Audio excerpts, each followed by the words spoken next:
Hey friends, and welcome to another video. Today we are going to be tackling 10 things you can do to save money, or 10 things that you can do if you're on a budget. Recently I have been getting into more budget-friendly things and just things of that sort because my husband and I have moved from 2 incomes to 1 income, with me now being a stay-at-home mom, and so we are always looking for new ways and new ideas on how we can save our money and budget our money well. So if you are wanting to budget and save your money well, please continue watching this video. Let's get into it. Okay, so the first way that my husband and I choose to save money is we meal plan. And for me, I think I've shown a little bit of what this looks like, but for our family, I will sit down a few days before my husband gets paid and I will look at our budget, and I will plan meals accordingly. So I will look at budget-friendly meals. I will look at, the food that we already have, and that's one other bonus hack that I have is look at what you already have in your fridge, in your cupboards, and all of those places, and plan meals based on those first, on what you have already first, and then go ahead and plan new meals. If you are trying to meal plan and you're on a really strict budget, things are really tight, don't plan for meals that require a multitude of new ingredients. Try and plan meals that are super simple, that don't require a whole lot to buy. And so look for those meals, whether that's soups, whether that is pasta. Pasta is a really easy, cheap, and budget-friendly thing. Whether that's fajita bowls, those are really cheap and easy. But yeah, so the first thing that we do is we meal plan. The second thing is something that I've actually touched up on in a previous video, but it's learning how to make things from home. That doesn't necessarily have to be food. You can learn how to make your own laundry detergent, your own dish soap. You can learn how to make your own, clothes. You can learn how to make your own bread, creamer, all these different things. There's so many things that you can make at home that I don't think we realize we can make at home. We just make excuses saying that it takes too much time or too much energy, but really sometimes that time and energy will be saving us a lot more money in the long run. I recently learned how to make sour cream, and I learned recently in the last video that I showed you guys, I learned how to make my own tallow balm. So there are a plethora of things that you can make on your own that can save you a lot of money in the long run. All right, for all my dating, engaged, and married couples out there, you can have date nights in. This is extremely possible. The world will tell you that you have to have a date night that consists of, you spending a lot of money in order for the man to show his admiration and his love for you. I believe that is straight bogus. Yes, it is fun to go out for dinner, go bowling, go to a movie or something like that. But for some people, that isn't a reality. And my husband and I have been transitioning from going out and doing things that cost money to having date nights in. So our son goes to bed anywhere between 7 and 8 o'clock at night, and we will plan date nights around that. We will make our dinner so it's ready by the time he goes to bed. We will watch a movie, we will have alone time, we will have our conversation, and this is just a way that we have found that we can have our date nights without having to go out and do things. I will say, if you're having a date night in, it takes a lot more intentionality than having a date night out, because you really have to think and plan. But sometimes my husband will go to the store and he will get, a fun little bottle of sparkling cider, and he'll get me some ice cream or something fun like that to make it feel extra special. And either, I will make an extra dessert, or I will make a you know, breadsticks to go with our pasta or whatever we're making, just to make things fun, and all that stuff. And don't worry about the dishes after date night. Leave them out. I know, but leave out the dishes, because if you really want that restaurant feel, you're not doing the dishes at the restaurant. Number 3. Now this one is really difficult for me, and I've recently come around to it, but it is buying clothes at thrift stores / like resale shops, like maybe Poshmark, ThredUp, places like those. I say this is hard for me because where Gentry and I live, we don't live in an area that I guess would like have the best things. We have like a Goodwill, but I'm not a huge fan of Goodwill in the sense of like going shopping for like high-end clothes there. We do have places near us called Uptown Cheapskate. That is my husband and I's absolute favorite place to do their thrift shopping, because you can get very high-end brands like Madewell, Levi jeans, you can get Anthropologie, like all those different things from a secondhand shop. They don't cost as much, and I love that, because when you're going to a new store that, you know, you go in, you walk in, you see a shirt that you like, it is $30 for one shirt that most likely will get ruined or stained or snagged or whatever, versus going to the thrift store. You can buy higher end brands, and you can buy more of those higher end brands.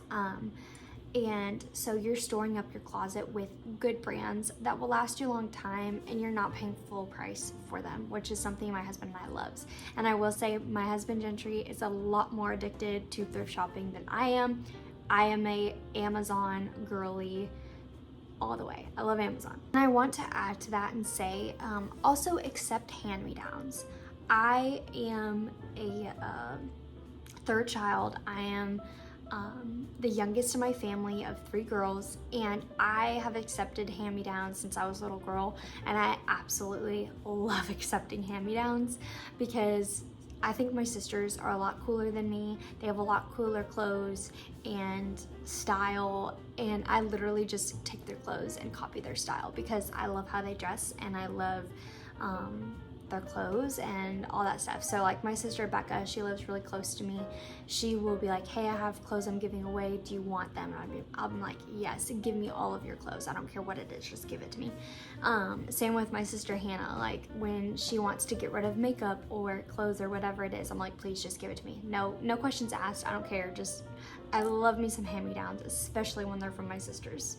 This one is number 4, minimal decor. Okay. Minimal decor. This is something I've personally struggled with. Living in an apartment, I want to decorate, but at the same time, I'm renting, so there's not really much I can do, and I don't want to do too much so that when we move, I have so much to take care of. But keeping decor minimal as possible. We don't have a lot of Christmas decorations. Our Christmas decorations are this: a tree, and some stockings, and maybe like a little nativity scene with like little Christmas trees. Like that's as minimal as our decor gets for like seasonally. For the fall, all we have are some little pumpkins that I bought a few years ago. And we don't have any other decor besides that, and some hand-me-down decor that I got from family. Anytime I visit my mom and dad, I'm like, are you using that? If not, I'll take it. But keeping decor minimal, not going to Hobby Lobby, Home Goods, TJ Maxx, and continuing to buy new decor. I think it's fine to, you know, over time collect things, but the more minimal you keep your decor, the less you're buying and the more you're saving. Number 5, this may hit people in the chest, but stop buying coffee out and about. When I was dating Gentry, I would constantly visit where he lived because he lived about an hour from where I was going to school. And I would always buy a coffee when I was leaving. Like anytime I'd leave, I'd stop by Dunkin', buy a coffee, and that was probably like $4 worth of a coffee.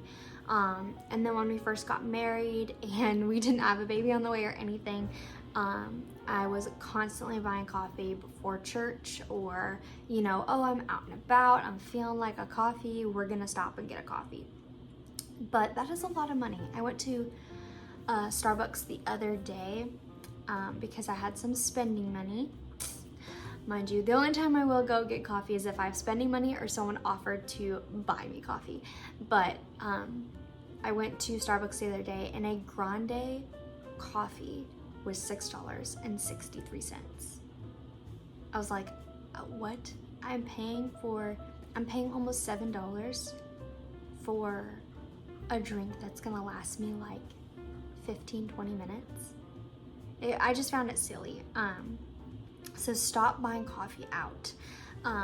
If you're someone who absolutely loves going out and getting coffee, you love the fun of it, and there is a thrill behind it. There is like like I feel so fancy right now. I got my little iced drink, or I got my little hot drink, or whatever. Invest in an espresso. I'm gonna leave the one I have linked down below for you guys if you're interested. But I bought an espresso a few years ago after Christmas because they were having a big deal on espressos, and it was the best purchase I've ever made. Since then, I've been making all my lattes from home.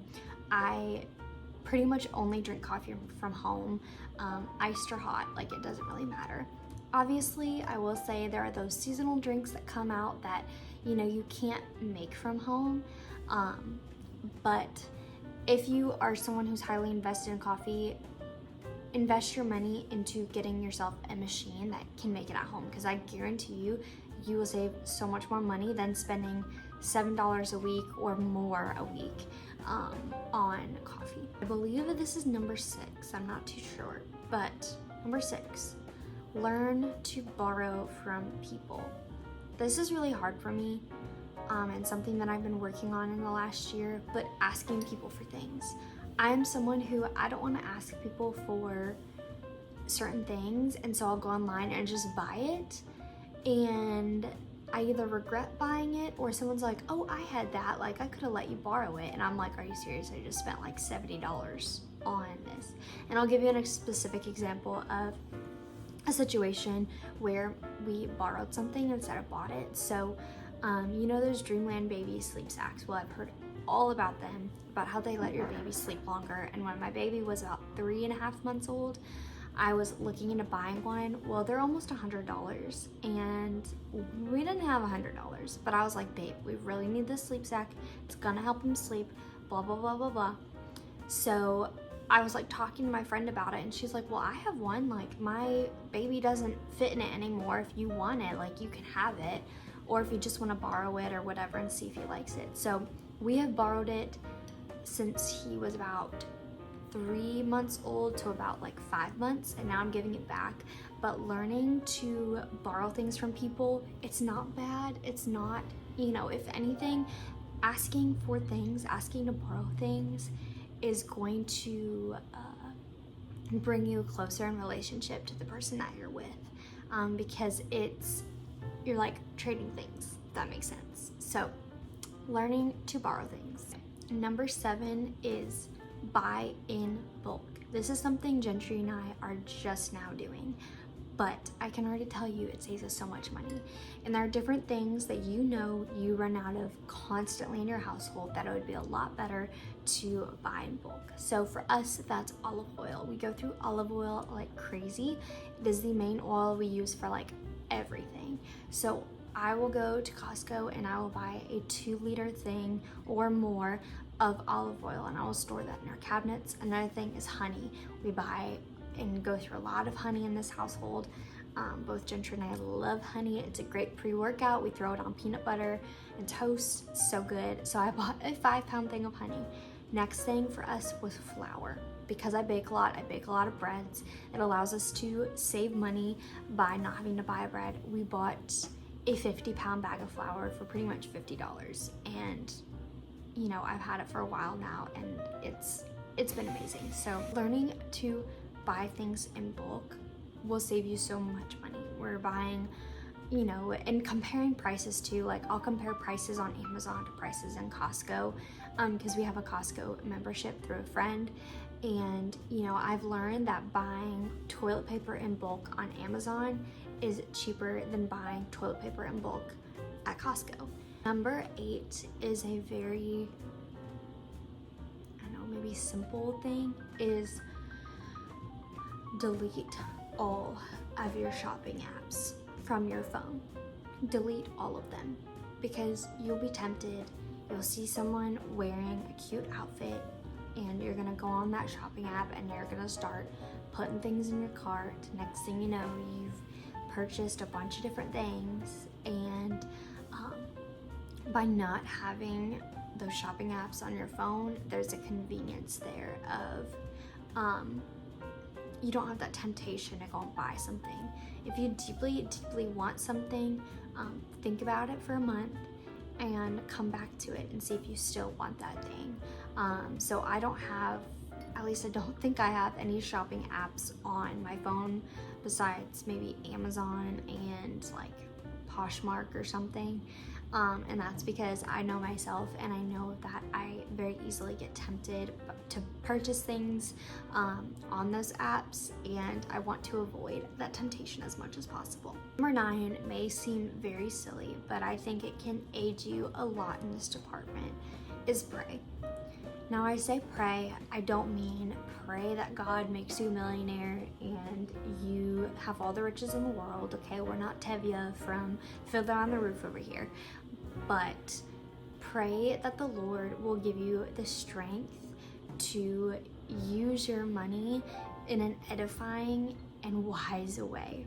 Pray that the Lord would turn your eyes away from what is trendy and popular to being content with what you already own and with what you already have. And the very, very last thing that is my suggestion to you is to stop going out to eat.